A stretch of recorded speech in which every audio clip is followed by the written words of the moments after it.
Skavetta music.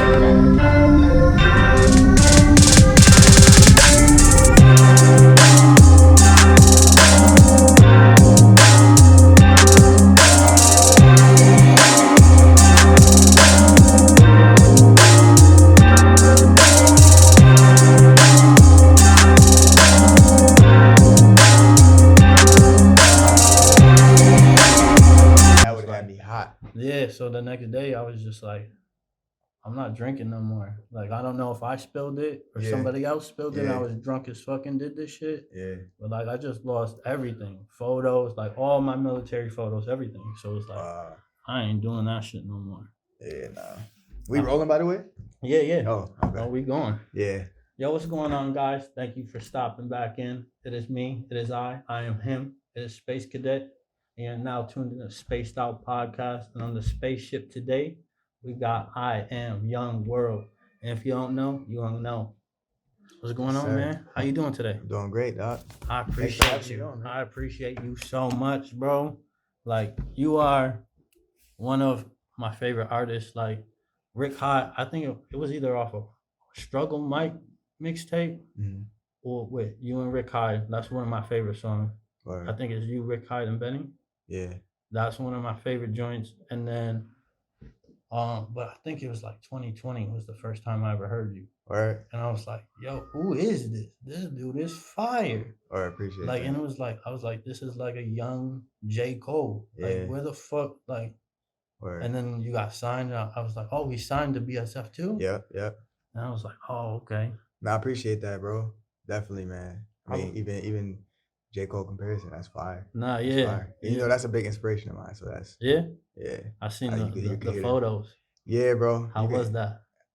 That was like a surreal, definitely one of the dopest like 4-day spans in my career. Really, like the whole week was crazy, but like because I'm in the middle of recording my album right now too, and like just having that whole experience was just like took my inspiration to a whole nother level and confidence too. Honestly, it did a lot for my confidence. Yeah. To be honest with you, like I know I'm dope and everything, but like sometimes it takes for you to like be in certain situations where you get just a little reality check of like where you at. It just show you where you at, you know what I'm saying, in your career, and be like, you know, sometimes you just look up and look around you and be like, what am I doing right now? Yeah. You know what I'm saying? Like it was one of those moments. Like I'm really like sitting right next to legends. Yeah. You know, J. Cole, of course, but like there was just so many people that was in there. Yeah, you had J. For me, I'm seeing like I fuck with 42 Doug. He's fire, but like J. Cole and Westside Gunn, in the same room, and I looked at the picture like, yo, what's this song gonna sound like? Exactly. Fucking J. Cole, 42 Doug, and Westside Gunn with a fucking I'm Young World beat, or even I'm Young World on the song with them. Yeah, bro. Like, or I'm Young World and J. Cole together. I was like, yo, that'd be like, that's gonna be phenomenal. That's gonna be like the that's definitely on the top 5 list of accomplishments. It's a J. Cole, it's a 50 Cent, it's a Wayne. That's all I got right now. Still, the other 2 spots still up for grabs. Nah. Pharrell. Oh, that would Pharrell would be crazy. Pharrell's and Kanye. Fire. That's my top 5 features that I want right there. Kanye. Yeah. You know you still love Kanye? That's what I'm talking about. Bro. Yeah, I will never like. I don't put like for me. I don't put what they do outside of music in their music. Yeah, I mean you got to separate the art from the artist, bro. Like, I mean you have. I don't care what he does or what he says or anything like that. Yeah. Like social media, I don't give a fuck about like. But if the music good, I'm listening to it. Now, if he was saying that in the music, it'd be a different story. Exactly. Because then it's like, that's what I'm listening to. That's what I'm supporting. I'm supporting the music. Yeah. I don't necessarily support everything that he be saying and stuff like that. But I mean, everybody got their ways. Everybody got things about them that people not gonna like. And who am I to really say this man ain't a good man or this man isn't a good person and doesn't deserve people to listen to him or his music just because of that. I mean, is phenomenal. I think as consumers, we gotta know how to play our role. And I say we because I'm a consumer of music too. Yeah, I do it. But at the end of the day, I mean, I'm still a fan of music. I'm still a fan of artists, just like everybody else is. And I just think sometimes we get beside ourselves and like we feel like we're more entitled or validated with an opinion than we really are, or like our opinion matters that much. Yeah. 9 times out of 10, bro, these artists artists just want to like, I'm gonna say this directly to the camera. Artists, we just want to make a living for ourselves and make a better living for the people around us, doing what we love, man. The fact that you do or don't like certain things that we say or do as outside of music is like neither here nor there. You feel what I'm saying? Like I think people really think that like, I guess the social media gives them a platform to do it. Like everybody can. Reddit is the biggest platform for it. Yeah. It seemed like it's like, especially with like I'm on the Griselda and the West Side Gun page. Yeah. Like today, it was I don't like West Side Gun's swag. Yeah. Who the fuck gives a fuck if you like it or not? Right. I don't think he gives a fuck because he's wearing it. Exactly. And he's wearing it because he wants to wear it and he's being him.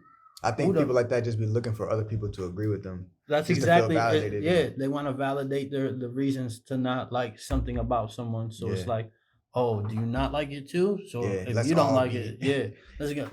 We all hate the way he dresses, but we love the way he raps. Yeah. So who gives a fuck? Just listen to him rap. Don't look at his fucking Instagram posts. Exactly. Like, just download the music. Just listen to it. You ain't gotta look at him. Yeah, and it's like, yo, do y'all not like? Sometimes it's like the other day reading all those posts about Andre 3000 and his flute album. What are y'all like? He just created art, like something different, something you haven't heard. Like he created something that can go on to video games, movies.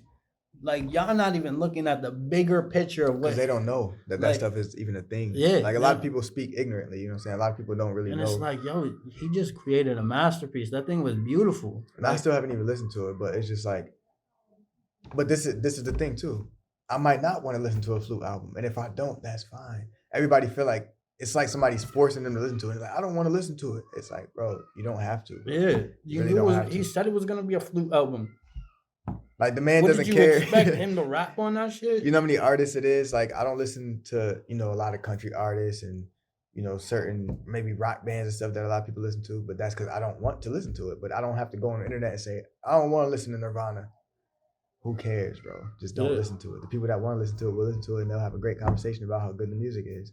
And it might be great music. Yeah. Might not just be hip to it, or that just might not be my style. But I just feel like it's just that we in a place right now where everybody feel like they have to say everything that comes to their mind. And it's just like, bro, honestly, if they took a second to think, like, does this really matter what I'm saying, bro? Like, who does it matter to? Yeah.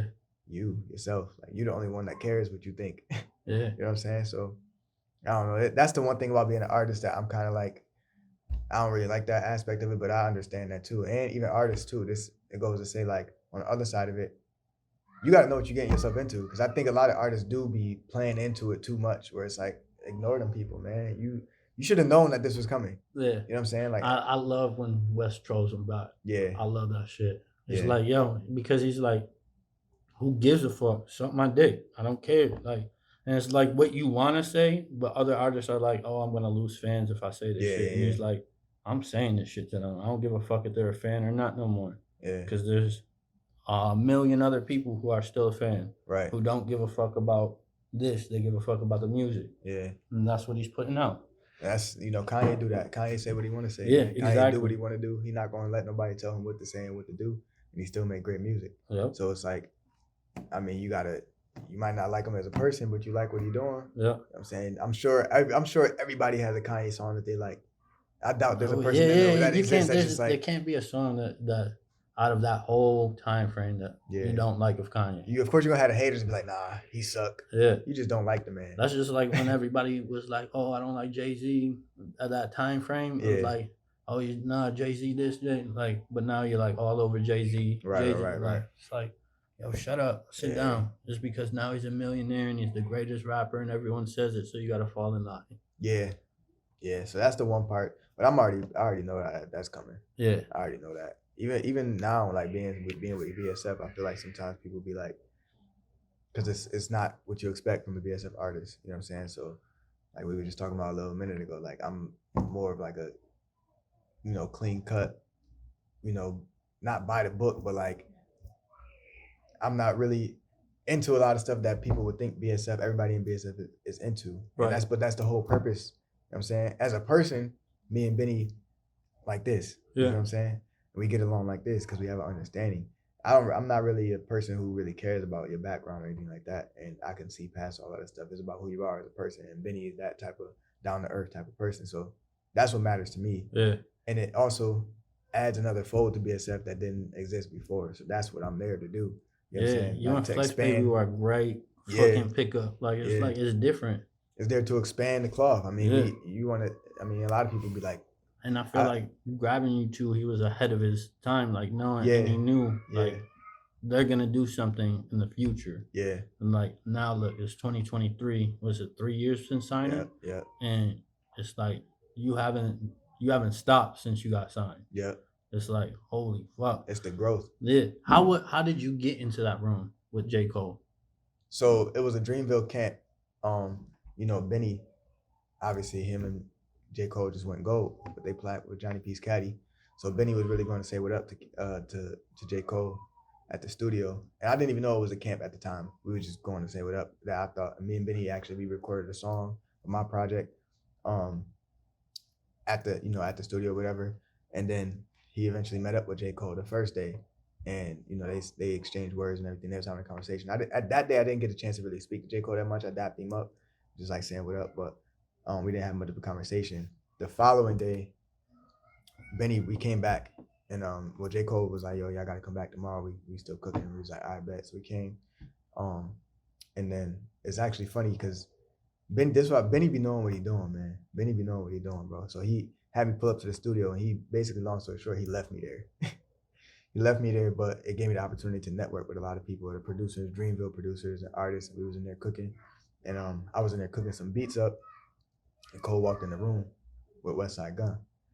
And mind you, Benny, like I said, Benny had left already. So I was, when Benny left, I was the only one there from BSF that, you know, I was the only one there that's not Dreamville. So I was like the eyeball out in the room. Everybody was already well acquainted. So it was kind of like, and I'm not a big social person like that. So it was kind of like a difficult situation to say the least.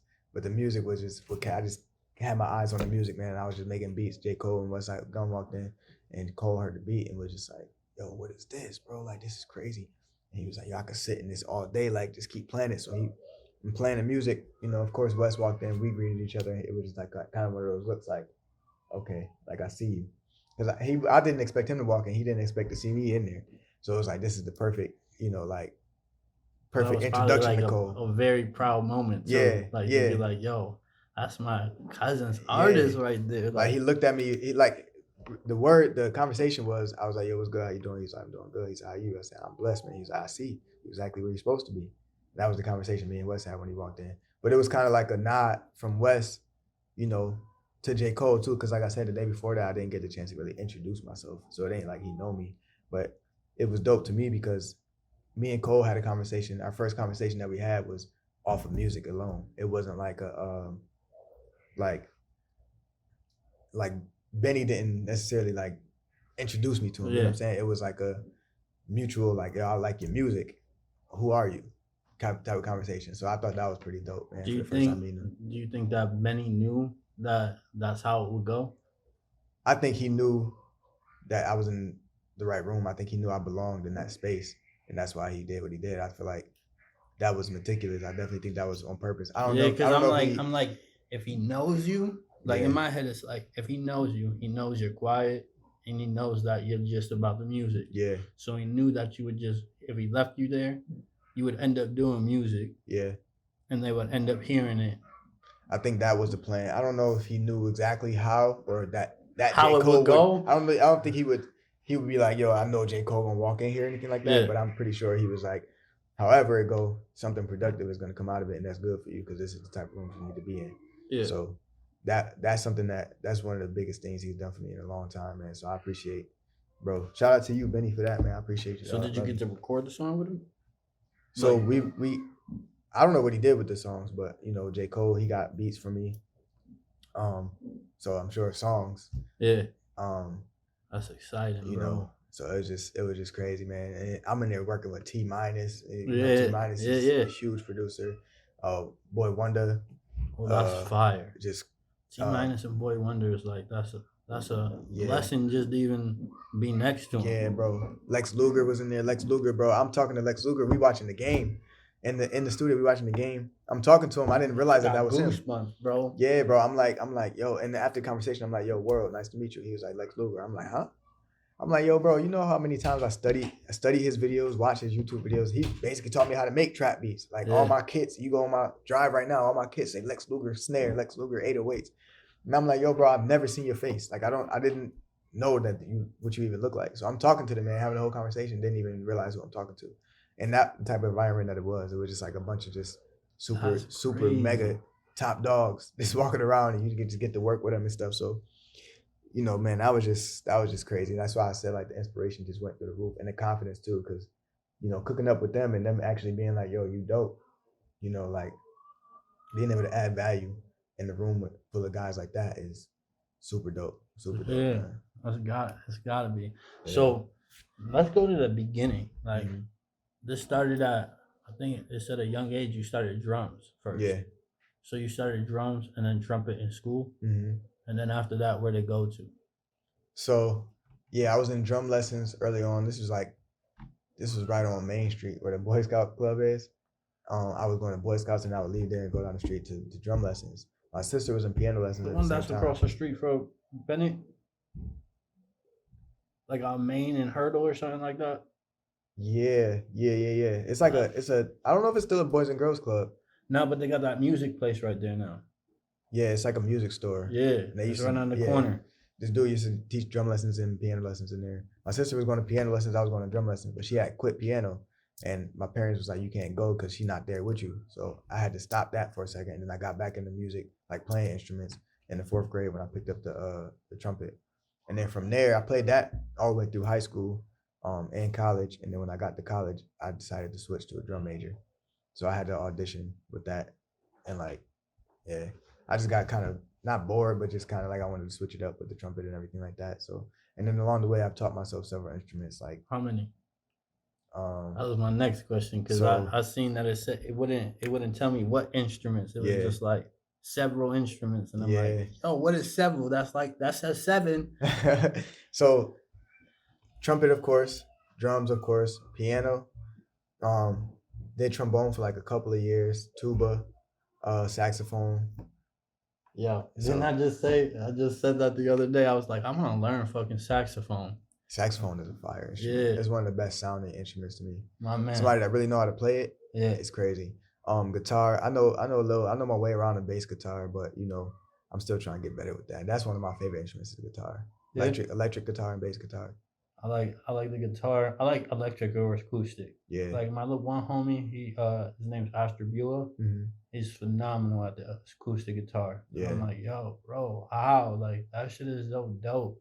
Like how you could just. He could probably play piano too, because piano translates to guitar as well. So he just did his whole album himself. Yeah. I'll send it to you. Fire. He's dope. Yeah, man. But like instruments are just like, it's just like addicting to me. I like that. Yeah. Like live sound, live. That's music. What I do too. I like to incorporate that in my songs. You can probably hear that influence as well. Yeah. And like this is soulfulness. But church music is what I really grew up on, and you know that's a big soulful vibe. Yeah. You got the big choirs, the bands. They all play live instruments. It's not really like programmed drums or nothing like that. All of that music, all of that gospel music is live instruments. So real musicianship, you know, and that musicality always shined to me. It's something I always wanted to emulate, man. So, yeah. That's fire. And you composed something in high school too, right? Yeah. For the bullying. Yeah. So Band Against Bullying was a competition that was started when I was a junior in high school. Where you go to? I went to Williamsville East. Okay. And then so the first 2 competitions I was still in high school for. And it's basically like they take all the high schools in the area, like all around Buffalo and the little surrounding areas and stuff like that. And you have to pick one act to represent your school. So there's like auditions within the school, and then the school will decide who they're gonna have represent their school in the actual competition. And the whole purpose of it is to spread awareness for, you know, bullying or anti-bullying for that matter. And you have to make like a piece that has anti-bullying message. And the first year we came 2nd place. Second year we won the championship. So that was really dope. It was a big moment. You composed both of them? Yeah. So the first year I did like a remix of B.O.B. song, We Still in This. And I had like dancers and everything like that. Then the second year is when I was like, we got to get that trophy and bring it home. So I'm going all out. And I wrote the sheet music, composed for like, I had a pianist, I had an orchestra, I had a band, I had background singers, and I had to like write all the music and stuff like that. Basically the hardest players in our school bands, because my school was like really big on music. Like our music program was really, really elite. And like we would win like gold in like the NISMA competitions, which is like the state, like it's like statewide music competitions for school bands and stuff. We would win like gold and silvers and stuff like that. So our music program was really good, man. Shout out to Dr. Schumann and Moose as well. But I basically went and got like the dopest players, musicians from the bands and the choirs and choruses, and was like, yo, this is what I'm doing. This is the song. I had wrote everything and just showed it to them, and then we just started having rehearsals, and I would just coordinate everything, dancers and the moves and the sections, just write, literally composing the whole thing, like you said. And then I rapped, and I had like the whole live band and orchestra behind me. Mm-hmm. On the drums, I had my best friend Meech. He passed away now, but he was on the drums. Had trumpet players, saxophone players. It was crazy. It was crazy, and it was at UB, like a huge competition. We got like this trophy that was taller than me. Got like plaques and like medals, and then after that we took it on like a mini tour to the other schools and like showcase what we had did, just to continue to spread the anti-bullying message, which coincides with my whole brand as far as positivity and everything like that. So because I know your brand, like you rap about like positive shit, environmental, and like what else was it? Autism. Yeah, I know that the first album that you did was about autism, has something to do with autism. Can you explain that? Yeah, so the album was called Blue. Released it with Empire, and the title, the color blue itself is the color for autism awareness. My little brother is autistic, so I always say like he's one of the strongest people that I've ever come across. You know what I'm saying? Like seeing him from literally birth to now. He just graduated this year, and like just seeing how far he's come. Through all of the difficult obstacles that he's been given in his life. I mean, including the autism, including just a bunch of other things. It's just I could see how that would be very difficult, but he's been strong enough to get through it and everything, and that's always inspired me. And I definitely want to do a good job of making sure I'm giving a voice to people who don't necessarily have the platform or feel like they don't have the platform. There's a lot of talented people who are autistic, a lot of very, very, very smart people that have just these differences about them that people kind of tend to overlook them. So, I think it's my job. I think that's me. I think it's definitely my job to make sure I'm using my platform in that matter, it's not only me, but putting a spotlight on other people as well that, in communities that matter to me. So that's dope. Yeah. So my little cousin, he comes and helps here. Mm-hmm. He has autism as well. Right. So like that shit hit. Like when I read that shit, I was like, yo, it is? Yeah. So I was like, yo, I gotta ask him about this shit, because that shit, I wish he was here right now. He had to work. Yeah. But he's hardworking. He goes to school. Mm-hmm. He works 2 jobs, and like he's like pushing through life. Yeah. But like it's like you could tell that it's difficult. Mm-hmm. It's more difficult for him. Mm-hmm. Like life is more difficult, and it's like damn. So like he found interest in like wanting to be a social media manager. So I was just like, yo, you can help me out first. Yeah. Like first learn how to do this, like the behind the scenes of this. Yeah. Watch what I'm doing, and then like you could take over my social media. Definitely. And then you just do that. That's what it's about, man. What's interesting is that it takes everybody around you, man. You gotta uplift everybody, bro. Yeah. You never know what you could do to help somebody out. And I think sometimes, we feel like we don't have the platform or the opportunity yet. We wait until we got like a big opportunity to tell somebody that I could really help you out. But it'd be the little things sometimes, like you said, allowing him to come and get the experience that he needs. He can take that other places, and he'll already be ahead of the game. And a lot of times he might be even ahead of people who don't have those same obstacles. But luckily he was blessed with somebody like you that he could take that experience and do something more, add it to his resume, add it to his skill set, and be able to just get ahead of the game, because he already it's like he playing catch up. You know what I'm saying, with certain obstacles and certain ways that people are brought into the world, it's like you playing catch up already. So it's like, any help goes a long way. Yeah. Oh, that's a fact. Yeah, that's dope. And Yeah. how old's your brother? He's 18. 18? Yeah. So he listened to that joint. Yeah. You fuck with it? Well, of course he did. Yeah, no, he likes it. I know, like, when I have concerts and stuff, like, cause he's not that like social of a person. Yeah. Sometimes it's hard to read like what he's feeling, but you could tell like he really enjoys the music. You'll hear him listening to it sometimes on his own. He'll be in his room with the door closed. You'll hear him listening to it, or like when I have a concert or something, you'll see him pulling out his phone, recording me, and like rewatching it. You know what I'm saying? Like watching the replays and stuff like that. So that's how I could tell like when he likes it or something like that. He's not gonna necessarily come up to me and be like, yo, I like that song, but he'll like, you'll just catch him about when he's out somewhere by himself, and he'll be like, okay, I see. You like it. Yeah. Yeah, that's dope. Yeah, man. Nah, I love that because you're making your brand like something different that I haven't seen, especially coming from Buffalo. It said that you used to live in the East Side, right?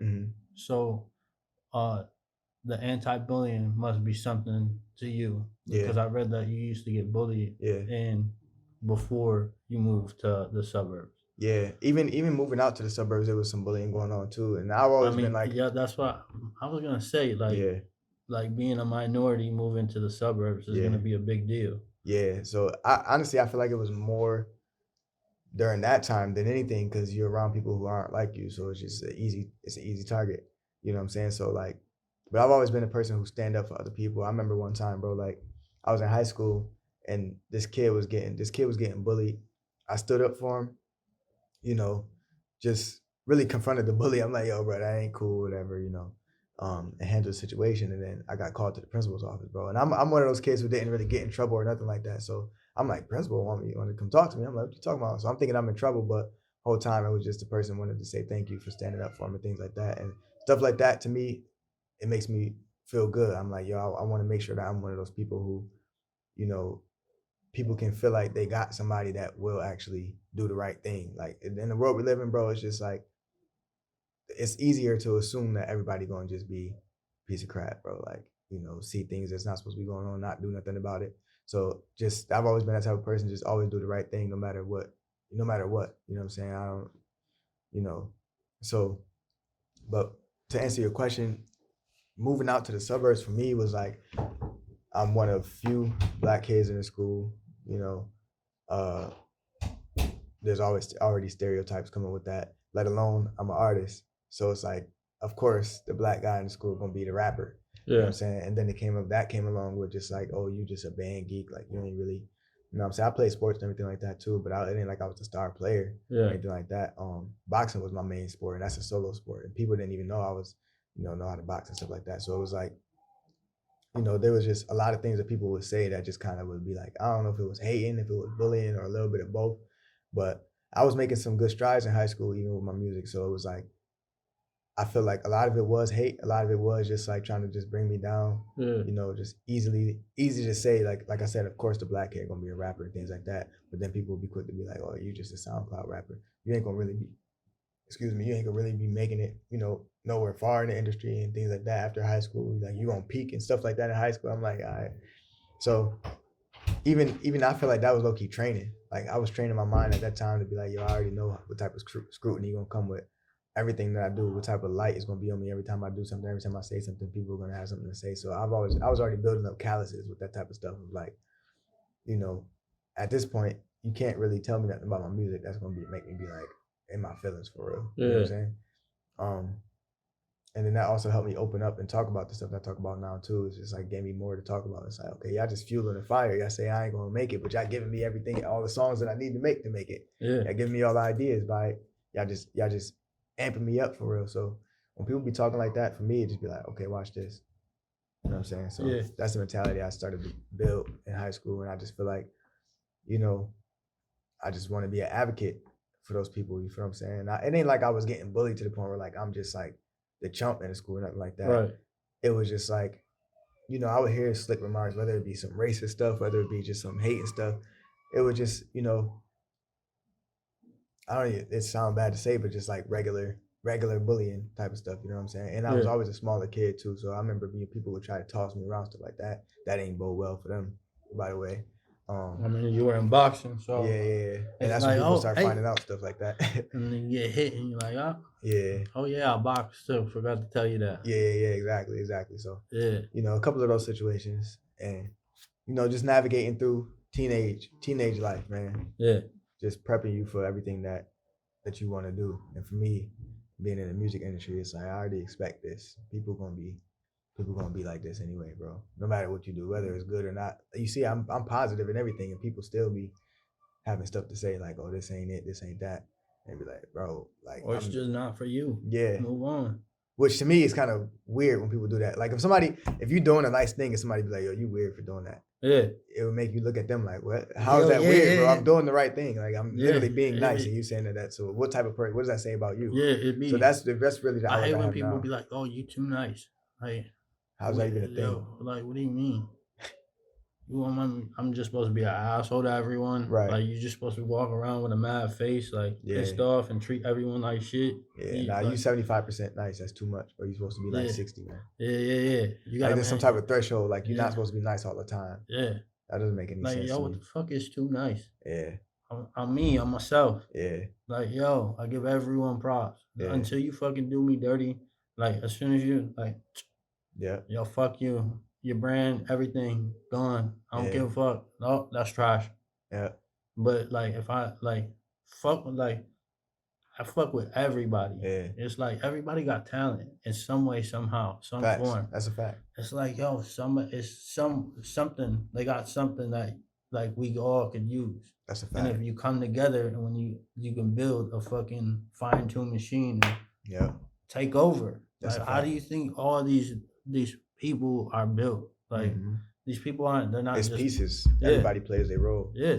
That's the problem with people. People would just everybody want to be that guy. I mean, especially coming from Buffalo, everybody want to be. I feel like, you know, when people talk about Buffalo, they be like, it's like the most hating city and stuff like that. I just feel like that just comes from a place that we never had that person to be like that huge superstar yet that we know, not in our era. I know we had Rick James and stuff like that, but it wasn't like no social media or nothing like that back then. It was a completely different world that we was living in. Yeah, Google Dolls and stuff like that. It's like, you're right though. You know, in this time and day, it wasn't, we haven't had that person. I mean, Griselda doing it now, you know what I'm saying? But even in the mainstream sense, like we never had a big pop artist. We never had a big R&B artist, you know what I'm saying? Like stuff like that. We got hip hop right now, but I mean, I think part of the reason why people say Buffalo is such a hating town is just because everybody is striving to be that person. So it's like, why would I put you on that pedestal or give you your props when I'm trying to be the guy? We ain't got the guy yet. I can see if we had like 50 guys. That's why in Atlanta you see everybody be working together. No, like we have enough people. Like we've seen that it's possible. It's not like an anomaly for people to get successful. And now it's about, okay, how do we actually get there? We've seen it possible. How do we actually get there? I think that's what Griselda is building right now. I think they're showing it's possible. And then I think now things are going to start to shift where people are going to start seeing less hate in Buffalo. People are going to start seeing less like being against each other. It's going to be more like banding together. Like, okay, how can we really, we see what can be done. Like, how do we actually make it happen now? You feel what I'm saying? Like, let's study the game. Let's come together and collab on ideas and the dopest of the dopest. And it's going to be the people who's already been doing it. You know what I'm saying? It's probably not going to be the people that are like just now getting into it because it takes a long time too. People forget like how much work goes into this. You know what I'm saying? I've been doing this since I was a kid. So it's like, and I'm just now starting to see the results of all of that work. So it's like, when you see people blow up or you see people doing stuff, bro, that work was probably years in the making. It's not something that just happened yesterday. Overnight. You know what I'm saying? They think that they all thinking that like, oh, you're making TikTok videos. You gotta get it off TikTok. Yeah. Like, that's where it's all that just adds another tool, bro. But you still gotta be dope. Look behind the TikTok. Look before that. Look into the catalog. Go onto the SoundCloud. See how many YouTube videos they got years ago. See how many Vines they was making back in the day. You know what I'm saying? Like TikTok just came about. So for people to really lean on it that much, I mean, I think it's a very useful tool, but it just adds tools to your arsenal that you got to use. But you still got to have all the other stuff too. It's not. I feel like it creates like more work. Yeah. All of it is more work. Like, you adding threads now. It's like you now I gotta post on threads too. Like, come on. But that's the work, you know what I'm saying? That's the work. I was just telling somebody the other day, I'm like, yo, like, I posted on my story, I think, and I was just like saying, like, you know, people forget you still got to do the work. You know, talking about it is one thing, or, you know, having a dream is one thing, but you got to still do the work. And somebody replied and was like, I've been working, but it ain't working. And I'm like, what's the work to you though? Like, what is actually, like, the work looks different for everything. For me, like for an artist, the work shouldn't be, the music isn't the work. You know what I'm saying? The music is what we do anyway. The music is just what we do. You get up and brush your teeth and put on clothes. That's what you do. But that don't mean you put on your uniform because you got to put clothes on. But then you got to actually still go to work. You don't just put the uniform on and get paid. You don't just dress like a rapper and act like a rapper and get paid. You got to do the work that it takes for you to become a successful artist, which has nothing to do with the music. What about how are you as a businessman? How are you as a person? Are you personable? Do you have a good network? Are you in the places where you need to be? Are you moving where you need to be when you need to be moving? Are you meticulous about what you're doing? Do you have a brand? Do you even have brand consistency? Are you anything that's recognizable? Or are you just trying everything and throwing spit at the wall and seeing what sticks? It's just like, that don't work, bro. You got to have some type of, who are you? What's your purpose? Yeah. Like, that's the work that you got to do. That finding all of that information is the work, because that don't got to do with the music. That's what the music was, like the soundtrack for all of that. Yeah. You know what I'm saying? Like, the music is what draws people in, but what's gonna make them stay there? You feel what I'm saying? That's where you get like iffy fan bases and stuff like that, where it's like, well, you gotta consistently have a hit because your fan base is not that solid. So if you ain't got a hit this summer, it's gonna be hard for you to get back in the game if you're not consistent all the time with those hits, which is a very hard thing to do in this industry. Yeah. So the best way to get around that, in my opinion, is to build like a very loyal and solid fan base that always return to you because they trust your product. They know who you are. You know what I'm saying? You know how many times I feel like people buy brands just because it's the brand? Like, if I put the same product with 5 different brand names on it, you're gonna pick the one that you're most familiar with, the one that you resonate with the most, not necessarily the one that's best quality, because they all could have different little things about them. But because this one is Balenciaga, you're gonna pick that one because you know the brand, you know that is associated with luxury, you know that that's associated with some type of value. So the one without the Balenciaga on it, you can be like, nah, it's whack. But if I slap a Balenciaga logo on it, you can be like, nah, this is hard. Or even if you don't like it, you still would choose that one over the one that doesn't have any branding on it, just because it's the familiarity. So how can you do that as a person? How can you do that as a brand? That goes for artists, that goes for podcasts, that goes for anything, bro. Like, social media creators, like, what about you makes you, bro? That's gonna keep people coming back here. Why do I like you? Yeah, your music is good, but what about when your music ain't good? What about when you don't feel like making music? Is you still gonna be able to keep people around? Yeah, what separates you from the rest? You know what I'm saying? You don't drop an album every day, but you might drop it once a year. So what about in the middle of those 11, 12 months where you ain't dropping no new music, bro? What's gonna happen? You gotta still be able to have people that's gonna stick around and wait for the other one. Why would I wait for you when we got Drake dropping, when we got Beyonce dropping? Why would I waiting for you for? You know what I'm saying? Yeah. Unless I'm really a fan. Those people really got fans. Yeah. You know what I'm saying? So that's the difference. That's the difference. And that's the work that I be talking about when I say you gotta, like, it's so much work that goes into this, bro, that it's like, I don't think people realize what they're getting into when they decide to be an artist a lot of the times. Yeah. I think it comes with a lot of stuff that people don't really think about. They think that is just, you just gotta rap. Yeah. I mean, rapping good. Yeah. So many people rap good, but ain't got no team around them that can't help them. You can rap good all you want, but if can't nobody hear it because you don't know how to get it to them, then what's the purpose of rapping? Sharing it. What's the purpose of rapping that good if can't nobody hear it? Yeah, that marketing is, you know what I'm saying? Key. That's almost more important because it could be straight trash, but as long as you can find people that like it, I feel like marketing is everything. Yeah. That's you market it right, more people are gonna listen to it. Because marketing there is a right and a wrong to it. There's no right or wrong way to do it, but there is a universal purpose to it. You feel what I'm saying? Like with music, it's all opinionated, like whether you think this is good or not. Marketing, good marketing is good marketing. Bad marketing is bad marketing. Yep. You know, so those type of things, there is a good and there is a bad way of doing it. Music is not, to me, music is like less important than the marketing just because it's just so subjective. Like anybody could decide to like it or not. And then what? You know what I'm saying? But the marketing behind it, you can make somebody like something that they really don't even like that with marketing. Yeah. You know what I'm saying? Or because of your marketing, they don't even care that the music not that good. You're not my favorite artist. Just like you talking about West Side Gun. He's a fashion icon. He's also musically gifted. So it's like, okay, I might love his music, but I hate his outfits. I could just listen to the music because of the marketing. Yep. You know what I'm saying? I get what it's about. Or marketing. Or the fashion. I can say I hate the way he sounds on his records, but his sound, I mean, his look is crazy. His aesthetic is crazy. I love what he's doing with his fashion. I'm inspired by the way he dressed. People that do that, A$AP Rocky, Pharrell, they have different, almost like different brands or different versions of themselves. People like them for different reasons. People might love Pharrell Williams and his clothing and everything he does, but don't even listen to his music. Yep. People might love his music and have no idea that he even have clothing or that he's even as into the fashion as he is. Yeah. So that's the marketing part. You know what I'm saying? You got to just know what people want and be able to give it to them in a good product. Oh, yeah. You know what I'm saying? What do you see? No. What's the name of the album? Yo, what's crazy is I just decided this last night, bro.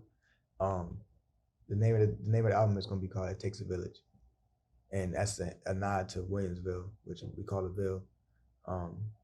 You know, Ville being short for Williamsville, so it takes a village, and it's a nod to where I grew up at, and it's also, you know, a lot of it is speaking about unity and community and how important it is. You know, whether it's through mental health, I talk about that in a lot of the music. Yeah. You know, mentorship programs and just being a positive figure. You know what I'm saying? We need everybody to be one. You know what I'm saying? We can't be separated and isolated, man. It's important to stick together. So that's what the whole project is about, pretty much. And just, you know, like I said, there's highlights of mental health awareness. There's highlights of just a lot of initiatives that I feel are near and dear to me. You know, important for me to talk about. So yeah, man. It takes a village. I like that. Soon. Exclusive. Definitely. That's definitely the first time. I just came up with the name last night. No, I was debating on a couple titles, but that one came to me. I was working with Brother Tom Soul. Shout out to him. I seen that post. He posted. Yeah. I mean, yo, he's so fire. Yo, he's so fire. It's like, yo. How long was that session last night? I was there from like 9 to like 3 in the morning. That's fire. Yeah. I just cooked up something crazy, bro, for that album. Yeah. That's dope. When you think it's gonna drop? Probably next year, top of next year. That's dope. Yeah, we in the middle of Benny rollout right now, so definitely after that. But I'm excited for this fucking Benny album. Yeah, bro, this gonna be a moment for sure. Yeah, I mean, he said it. I seen him on a post on Instagram. He was like, he told Def Jam this is gonna be a moment for hip hop, a moment for Def Jam. And I was like, that's crazy. Yeah. I mean, it's already looking like it. It's like you already heard the first song is just like, it's undeniable. Yeah. It's like, yo, you got two of the top dogs. Like, you got Wayne. Like, facts. You took it like Wayne, and you talking about Buffalo. Mm-hmm. Like, come on. Calling himself a Black Soprano. Yeah. Yo, you know what? I just seen something on YouTube. You know that dude who makes those animations?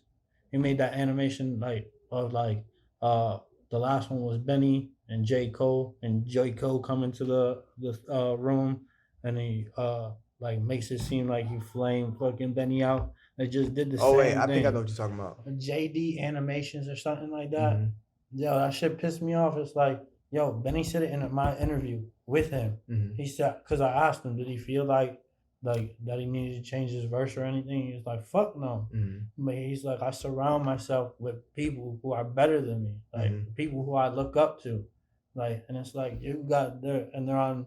All these people are like, oh, he flamed him. Like, you want somebody to get on there who's trash, right? Do you want Benny to put like, what do you want him on there? Like, I think they was only saying that for the most part, just because what he was talking about, and they felt like it was like a shot at Benny and stuff like that, but. It's like, it really wasn't, bro. Yeah, that's what I feel like. They're just like, I think actually, they always try to find a reason. Yeah. Like to come after him, and it's like, for what? Yeah. It's like I said, people gonna do that though. deniable. People gonna always have something to say no matter what you're doing, bro. It's like, yo, for them boys to be doing what they're doing for Buffalo and still get the type of response that they get sometimes, I'd just be like, well, it don't make any sense, but. No, exactly. And it sucks because sometimes it's coming from here. Mm-hmm. And it's like, yo, why?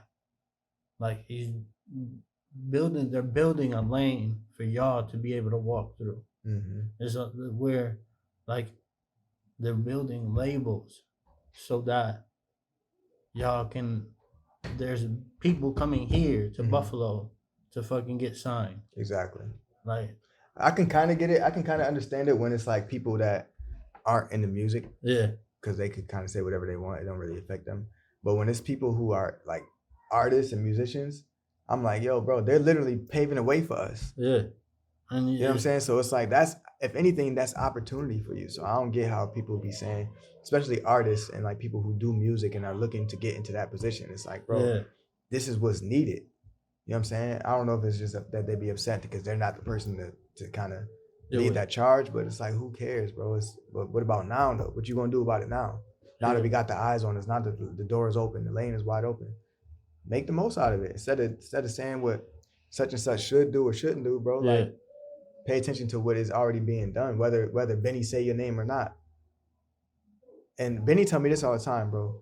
My career is not in his hands. Yeah. What he's doing is already, he thinks that what I have is dope.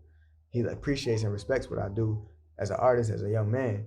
And he wants to help put that on a bigger platform, and help usher me into the next stage of my career. But it's still up to me. He tell me this all the time. I still got like the work we was talking about. I still got to do the work. That's what other people need to see. It's like, it don't matter if Benny is signing you, if Benny is saying your name or not. That shouldn't be what you're waiting for. What you should be doing is capitalizing off the moment, because the door is wide open. The floodgates is open. Go ahead and capitalize off of people paying attention to Buffalo. Use, you know what I'm saying? Like, use the platform that's given in that sense. I mean, you are from Buffalo. They're putting the entire city on the map. It's not just the artists that they got signed, bro. It's for the entire city. Yeah. It's for the entire region, for that matter, bro. We never had nobody from this entire region that's doing what they're doing right now. So it's like, that's what people need to understand and pay attention to. But that's the difference between people who really want it and people who just say they want it. Because a lot of people just be wanting a handout. A lot of people just be wanting, It seemed like it. Like they just want, give me the record deal, Benny, Conway. But and then you ask them, like, for what though? What are you gonna do for me? Like, what's it gonna do? What they gonna do with it? Yeah. If he put a contract on the table right now and say, "Come on, sign," what you gonna do? And most of these motherfuckers is gonna sign a 360 deal. But just cause you signed to somebody don't mean that they're gonna post you all the time. It don't mean that they're gonna be watching your back and babysitting you all the time. You're a grown man. I don't see them posting you all the time. It's like, I'm saying, it's like Benny posting about themselves because they have to move their product. And without him continuing to do what he does, there is no BSF. There is no platform that he can be putting me on. So it's like, you have to let that man do it. What I'm supposed to do is get the game, soak up the game. He's showing me what to do. My blessed opportunity is being able to call bro and be like, yo, this is what I got, this idea. How can you help me expand this? But it ain't never like he like tell me like, nah, no, you can't do that. It never like he ever told me like, nah, do this instead, rap about this instead. He give me ideas and he be like, what you think? And I'd be like, I like it or I don't. And then I do the same thing with him. I'd be like, yo, I got this new song. I'd be like, you like it or you don't. And just respect what he do. And he's giving me the opportunity to do whatever I want to do. It's just, you know what I'm saying? He's giving me the platform to make it bigger because he knows what I'm doing. He knows the ideas. We have those conversations. He knows who I am as a man, as a person, as a young man. So, and he knows what I'm trying to do. So he wants to be a part of that in the sense that he can put that on a platform. And I think that's something that he takes pride in, like using his platform to be able to uplift other people and other artists that he believes in. And that's the opportunity there. But that's not to say that Benny I'm not entitled for him to do nothing for me. You know what I'm saying? Even though I'm signed to him, I'm not entitled for him to do anything per se, you know what I'm saying, outside of the means of what, our contract. But a contract is a piece of paper, bro. That man, me and that man is really tied in. You know what I'm saying? He's doing stuff in my career that the paper never obligated him to do. The contract didn't obligate him to do, and vice versa. I'm doing things that the contract doesn't obligate to do. The contract is more so of just keeping the business right. But other than that, like, you still gotta put the work. You still gotta put the work in. You know what I'm saying? And he know that, and that's the biggest thing that with him is like, he want to see you putting in the work. He not the type of person that's gonna give you no handout for that matter. You know, I think a lot of people think that being signed to Benny or being signed to West or Conway is like, you just got it made. And it's like, bro, you realize one, these guys are still building a career, right? Mm-hmm. That's one. They're still on their come up. And two, what do you expect another grown man to really do for you? Like if you were Benny, what would you do for world that you think is going that Benny not already doing? Right. You know what I'm saying? I don't even think people know the answer to that. I think people just think that, oh, you signed to Benny, you just got it made. Like, Like even with the situation with being in the same room with somebody like Cole, I still got to have dope beats. I still got to be nice. I still got to socialize. I still got to network and even be able to work the opportunity. Benny left me at the studio. His job was done when he brought me there. Yeah, he was like, oh. So he was like, as if he dropped the kids off at the daycare. He was like, yeah, I feel like a lot of people would be like, oh, Benny left, I'm about to dip. I don't feel comfortable here. But nah, you know, you got to recognize the opportunity and seize the opportunity. That's a fact. And be ready for those moments. And Benny know when I'm ready for the moments. And that's what he does, is make sure that he create the moments because he know I'm going to be ready for it. So it's just about getting me in the right opportunities. Yeah. And I think that's the biggest thing that we're working on right now, is just being meticulous about how we move, what we do, what we don't do. And like I said, I'm just sitting back watching game. And when my opportunities come, I take advantage of them. So when this album drop, you know, it's going to be my turn. Yeah. And then it's about pushing BSF further with what I do. You feel what I'm saying? It's like I said, it takes a village, man. It's all about community. And BSF, we a family, bro. It's all about how can whatever I'm contributing to this label, whatever I'm contributing as a BSF artist, how is it going to push BSF and the platform that we got further? How is it going to make us bigger? And that's what it's about, bro. So that's what my job is. You feel what I'm saying? Yeah. Of course, do everything I believe in, but as far as being signed and everything like that, my job is to make the brand bigger. My job is to bring people into this world that might not have known about BSF. I'm bringing fans of Benny I'm bringing Benny fans just as much as he's bringing me fans. Yeah, he got a bigger platform, but there's a lot of people who are fans of me that might not even know Benny. You know what I'm saying? Might not even know Conway or Westside Gun or anything about Buffalo. So I'm in a position now too where I can do that on a smaller scale, but it's growing. You feel what I'm saying? And I just think that that's really dope too. And I think people overlook that part as well, where it's like, yo, bro, like there's still value that I add. It's not like it's just a one-sided type of situation being signed. Right. There's value that I bring. I'm not just I'm not just an artist. People that don't know, I'm a producer, I'm a songwriter, I'm an engineer, you know what I'm saying? Composer. So like there's a lot of things that I also bring to the table that, again, the contract has nothing to do with, but I have that skill set, I have that value that I'm bringing to the table as well. So it's also about that, knowing what you can bring to the table and having something to offer instead of asking people to just always give you something. Or what can you do for them? What can you do for me? Yeah. You know what I'm saying? That makes it worthwhile. Time is money. That man is busy. That man is one of the most successful up-and-coming, not even up-and-coming, but I guess hottest things in the industry right now. You know what I'm saying? So what can I do to make that better for him? That's what I'm focused on. What can I do as his artist to make him proud to have World on his label? You feel what I'm saying? It's not just like I'm just sitting back and waiting like, oh, BSF this, BSF that, and I'm not adding nothing to it. Nah, you gotta have something to value too. So if you're looking to get signed by any of these labels, you better have something to bring to value. Besides a good song too. I mean, like I said, who are you as a person? What do you stand for? You know what I'm saying? So good music is, in a sense, good music is really like, I mean, you can find that everywhere. On the internet, everywhere. So you just click on SoundCloud, Spotify, any of those. Yeah. Good music will pop up. Yeah. It's bigger than the music. Yeah. And I think people need to realize that. Yeah, that's a fact. That's why I was like very intrigued by you as an artist. It's like, yo, he's different. You bring something different to the table. When I started listening to you, especially the DJ Bijou joint, that shit go hard, bro. Thank you, bro.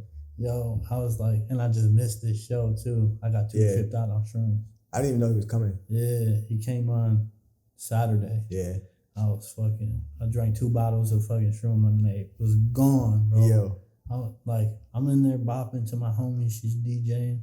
I go like this, wipe down, look around.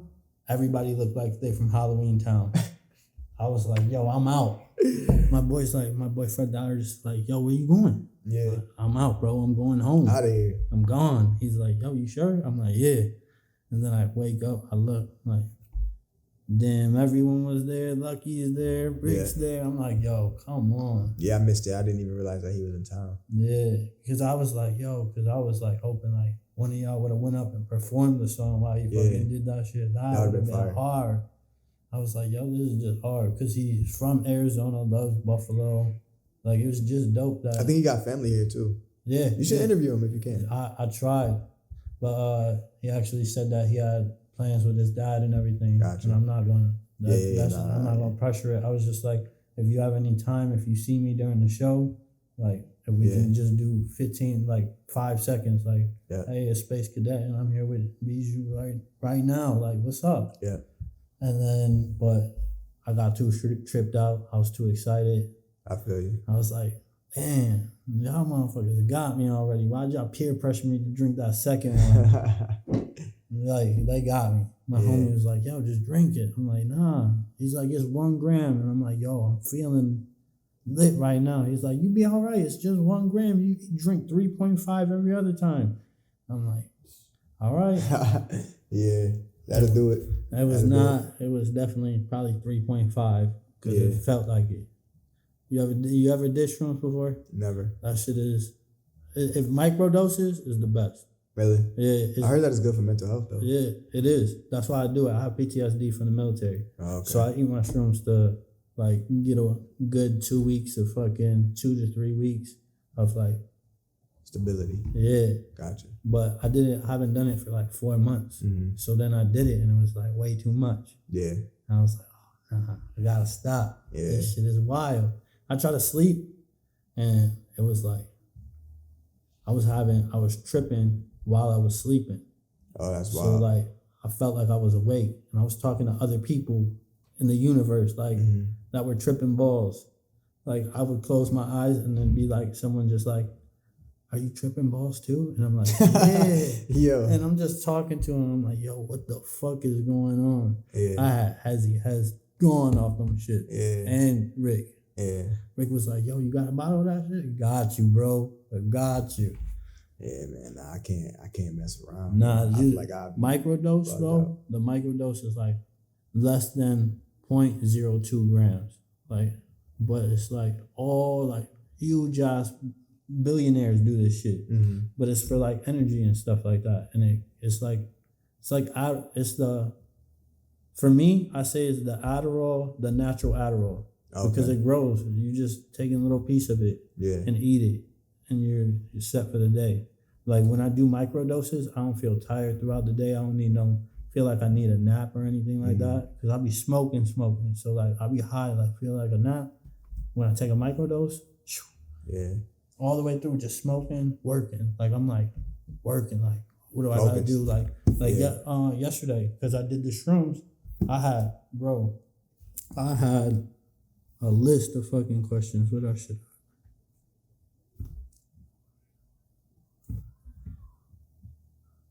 I was on it last night. I was high as fuck. I was like, yo. You was locked in? Yeah.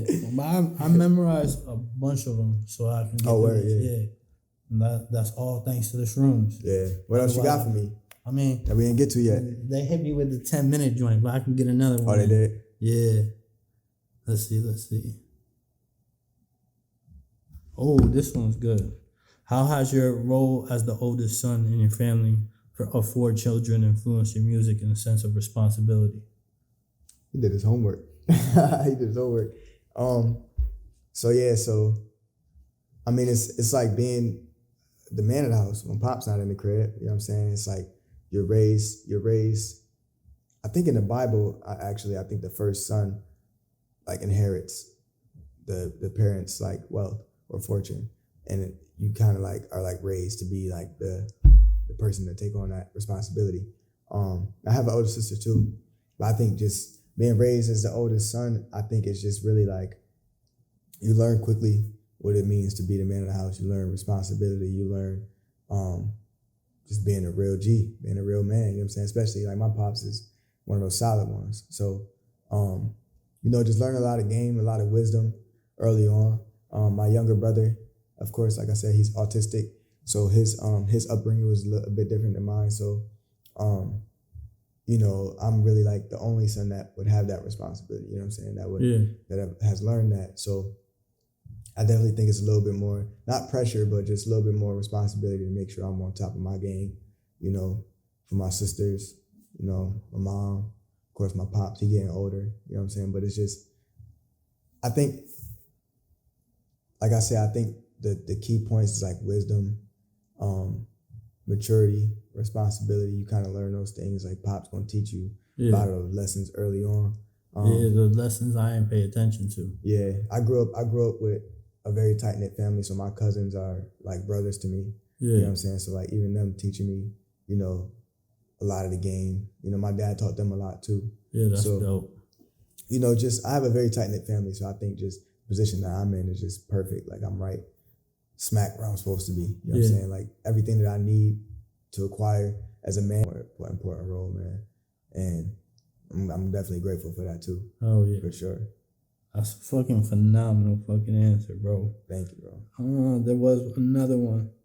I like these family questions. Yeah. Because it seems like your family is mad important to you. Yeah, family's everything, bro. We've been through a lot, man. We've been through a lot, so. This one. How did your parents' strictness about your academic studies shape your approach to music and creativity? I know that your pops gave you the MPC during that 2-week grounding. Yeah. You know what's crazy? I'm technically still grounded. I never officially was like, okay, you good now. It just kind of faded away. But yeah, man. So my parents were very strict. I was always like a straight A student until I got to like high school though, and it was like kind of like or like middle school, and it was like I just stopped doing my homework and stuff like that. I didn't really feel like I didn't really understand the importance of homework outside of school. I'm like, we go to school and do schoolwork, but we got to do homework. We at home. You go to school, do schoolwork. You go to home and be at home. I have to do more schoolwork. So. But I was always a student who like, I didn't really have to study that hard, you know, just straight A's on my tests, you know what I'm saying, without having to really do too much. I didn't have to do the homework and stuff like that, and I'd still just ace my tests and stuff like that. So it was like, obviously I was grasping the concepts. I knew the information, I just didn't want to do the extra work that it was taking, you know, to, I guess, make sure that they reinforce that knowledge to you. The actual work.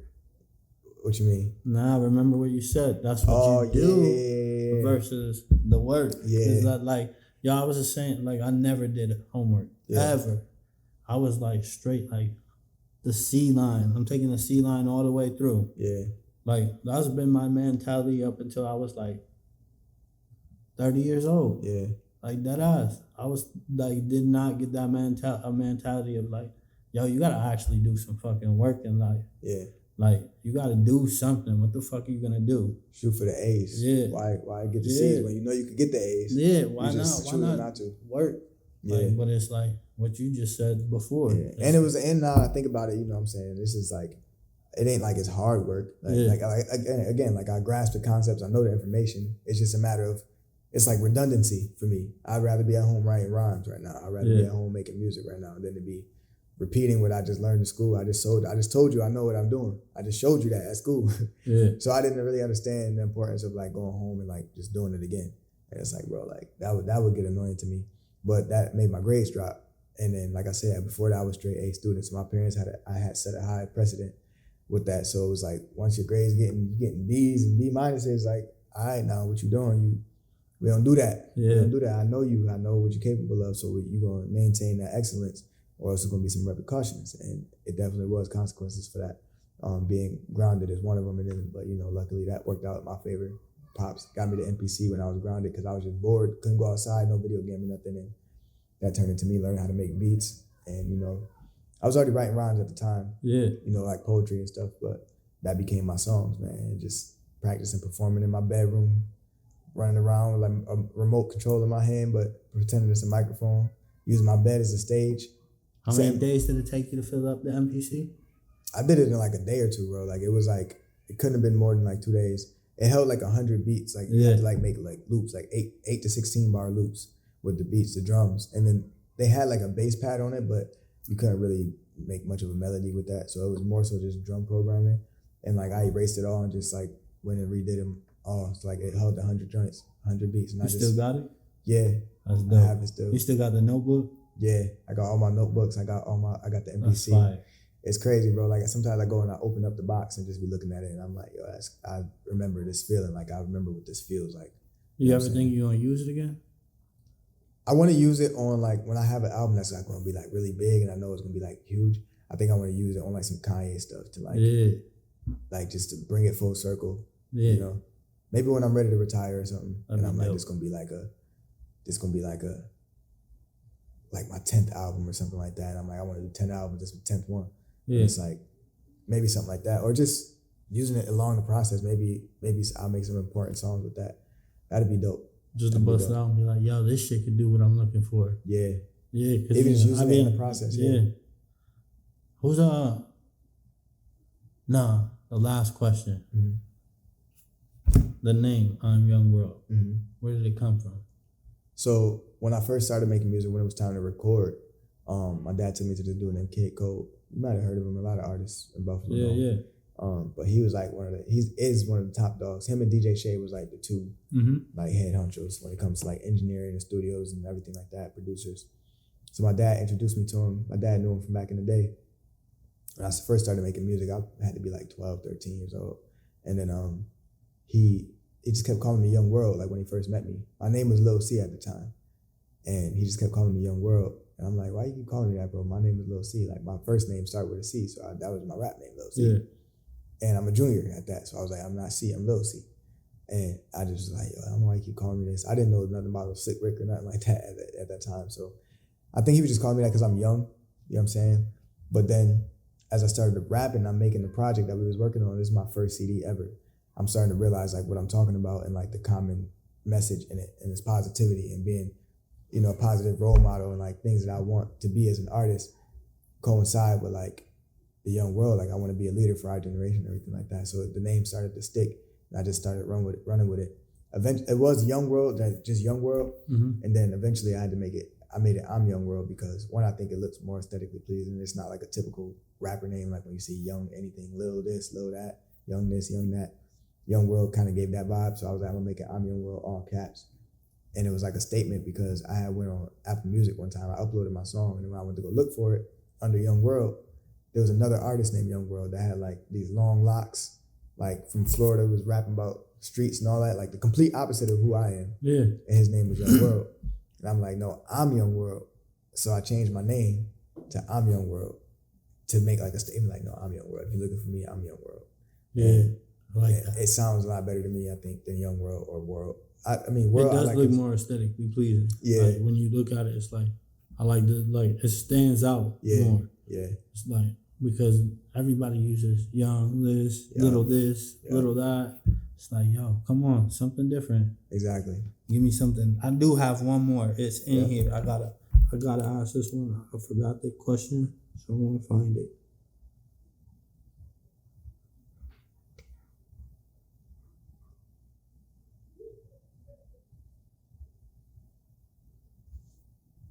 Oh, and congratulations on 1 million streams too. Thank you, bro. Thank you.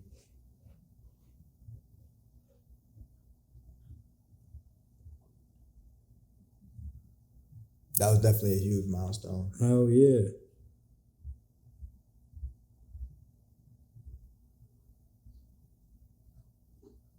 Drew, where we at? What are we at? What do you mean? Time.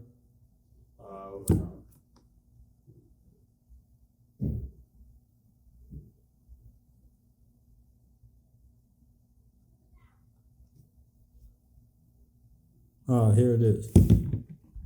What impact do you hope to have on society and the world through your music? Spreading positivity, spreading unity and community, creating a platform where I can give others a voice, you know, that otherwise wouldn't have it. And spreading love, man. I just, you know, think it's an important time in our world's history that we have more love and be more real too. Like I just think a lot of things are fabricated and just made up in our world nowadays. A lot of lies, a lot of like facades and things like that. I just think it's important that we have people who stand for something that's important, that's positive, and you know, like a breath of fresh air. You know what I'm saying, in a sense, to the industry. And I think one of my main goals, is just. I gotta sneeze so bad right now. I'm trying to. I think one of my main I know one of my main goals is, you know, just to be a positive figure, man, and just continue to bring the world closer together through music. And I mean, I think that's it's a universal language that everybody speaks, everybody feels. And I think that it has a lot of power and a lot of influence. And if you use it right with that platform to do the right thing, I think it can take you really far. So That's my plan, man. It's dope as fuck. Everything that I believe in, I really want to just like use my platform to amplify that. That's fire. I appreciate you. One of the artists I fucking think that I think would be dope as fuck with you. Yeah. Logic. Yo, my girl just put me on Logic recently, like literally like a couple days ago. Yo, for real? Yeah, like I know about Logic. Yeah, I know one of my best friends used to be a huge fan of Logic, but I never really gave him a chance before. But she was playing me some of his stuff, and I'm like, oh, this is hard. Yeah. Like she was playing me like her favorite songs. I told her, pick out your top songs and play them for me. And she was like, play me some good stuff, bro. So I like his style. Yeah. I like his style, yeah. That's one of my top favorite artists. And Yeah. like he got me through a lot of shit. Yeah. So it's like, of course he's gonna be. So it's like there's a couple artists that got me through shit. So it's like I was listening to him at that point in time. So it's like, yo. It's easily digestible too. Yeah. Especially that's what I like people are like, oh, he went the mainstream, like the 1-800 song mainstream. Like, yo, that shit is dope. Mm-hmm. Like, they created a song with a bunch of people and brought them all together to create a song about suicide. Yeah. Like, it's phenomenal. Yeah, man. That's what I mean by it's bigger than music. The music is the vehicle, but that message was important to get out, and he did it the right way. Yep. You know, it's dope as fuck. Joyner Lucas did that shit too. That shit was fire. The suicide prevention joint. It was fire. He did ADHD too, right? Yeah. Yep. Yeah, bro, he's dope too. And even just the way he incorporates it creatively in his content. The one that got me, what I found Joyner was that Ross Capaccio one or something like that. It's about the kid who the kid from school took him to the hood and then shot him and robbed him, and he survived and fucking got himself to the hospital and everything like that. I never heard that. Yeah, that shit is fire. Oh, the dude where his best friend took him like the Jeep or needed a ride and shit. Yep. Yo, stole the car. You gotta YouTube that shit and watch That's it. crazy. It's only like a 10-minute video. I want to do more storytelling in my music too. So like stuff like that is fire. I need to watch That's an amazing story. Just the fact that dude made it to the hospital is crazy. The video probably looked like a mini movie. It was. You would really like it, bro. Wow. Like there's another one, like the one, Was the that a Happy real Birthday story? One. Yeah. This was a real story? Yeah. That's 100% like real. Telling what really happened to him. Yeah. Wow. Joyner just rapped his whole story. Wow. He just like learned about it and rapped about it. I was like, yo, that's fire. That's just like the Happy Birthday one. It's about like the little kid's birthday, and he finds out that the kid's not his kid, and it's his birthday, and like how is he gonna it's like that's crazy. Yo, his shit is just like, yo. That's a talent to be able to tell other people's stories that way too. Yeah, Winter like Blues people is think one that of everything got to just be about you as an artist. Like, it don't. I mean, there's so many people that can relate. J. Cole. That need a way to, like, this story to be told. You know what I'm saying? Yeah. Like, there's a lot of important stories that just people never hear about because they don't have the means. A lot of J. Cole is like. Yeah. Or have the words to even say how you feel. Like J. Cole might not be going through that, but he might know somebody that has or is. And he has the ability to put it into words. Yep. It's so dope when people do that. Yeah. Like storytelling is phenomenal. It's my favorite shit. Yeah. Especially when you're telling someone's real life story that's going through. Yeah, that's crazy. Or like something that you could possibly be going through. And they create